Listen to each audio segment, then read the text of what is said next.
Hello, ladies and gentlemen. This is Toby Younis with Video Tarot Live, and I'm in Las Cruces at the Hotel Encanto with the Spanish Market. And with me today is Jason Younis, artist Jason Younis. Jason, how is your market going? Wonderful. We're having a very good weekend, and we always enjoy how open and excited the people of Las Cruces are to see our artwork. And tell me a little bit about your art, your form of art. I'm a tinsmith. I'm a fifth-generation tinsmith in my family's work, the Delgado family. And basically I take tin work and I create things like mirrors, sconces, candle holders. They're very traditional. In Spanish Colonial work, tin work was utilitarian. And how long have you been a Spanish Colonial artist, and how do you come by it? How do you end up here? Well, I juried into the youth market at Spanish Market when I was 12, and then was able to jury in as an adult when I was 18. In order to get here, I had to go through an apprenticeship, which I did with my grandmother, Angelina Delgado Martinez, and she was a pretty hard taskmaster. She was an amazing artist, but she was an even better teacher, so I was very blessed in that sense. And once I had a mentorship with her and completed my apprenticeship, I was able to go through the youth market, build my skills, and then once 18 came, I was able to jury in as a full adult.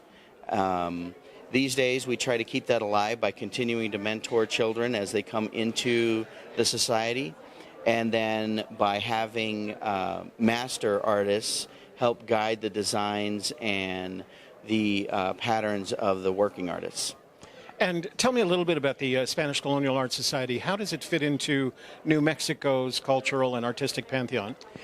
Well, the Spanish Colonial Art Society was originally made up of local artists who recognized that the original masters that were doing the Spanish Colonial work in northern New Mexico were beginning to pass away. Again, it was mostly utilitarian work, so the children basically were saying to themselves, why are we cutting up cans to hand make candlesticks when I can go down to a Woolworths or drugstore and just buy these candlesticks? So they didn't see the point in it at that time. But there were a band of local artists that recognized that it was a very unique tradition, and they each selected mediums that they would study, and they went out to document these mediums and not just create a coffee table book, something to where you're looking at pictures and saying, you know, at one time this is what weaving was like, but you're just looking at a picture.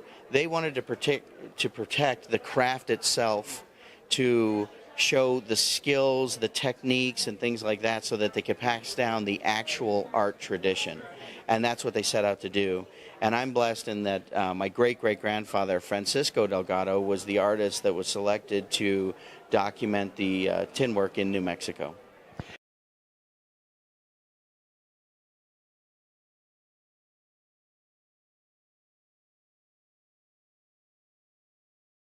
So, Jason, tell us what makes this Las Cruces event so special.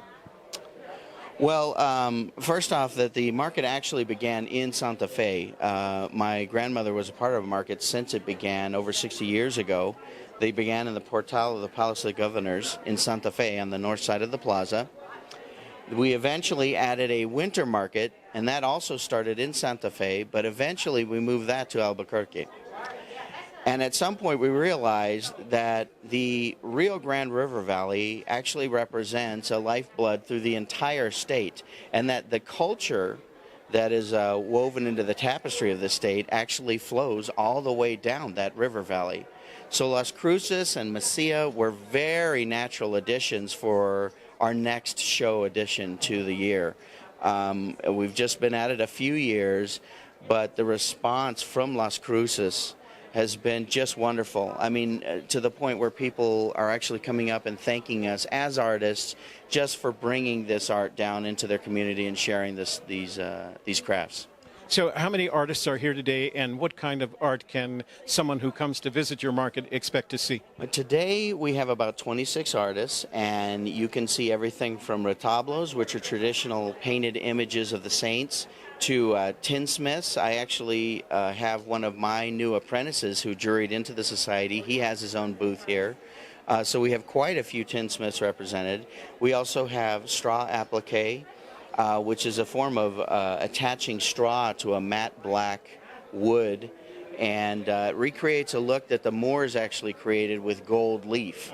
We have very fine silver jewelry represented, including work with turquoise and filigree. If you haven't seen Spanish Colonial filigree, you really want to come down to the show and check it out, because the detail and the hand craftsmanship is exquisite. It's really exquisite.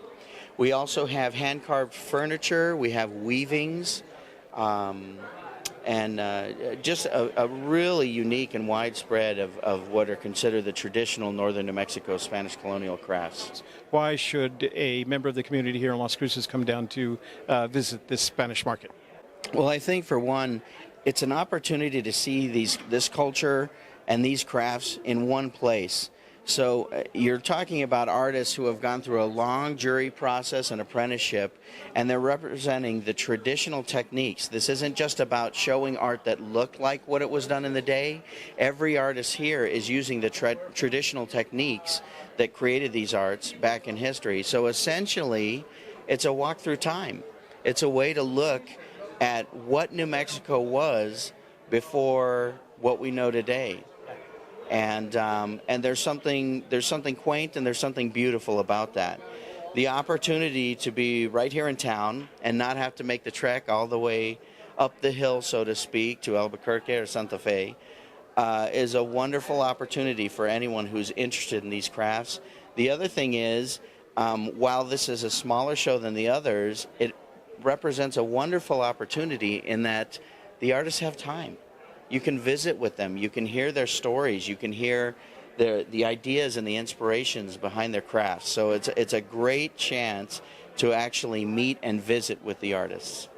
Jason, that's a wonderful story that you've told. Thank you very much for your time. We appreciate it, and good luck with the rest of the show. Thank you. It was my pleasure. Thanks for joining us today. This is Toby Younis with Video Tarot Live in Las Cruces at the Hotel Encanto at the Spanish Colonial Market. Have a good day.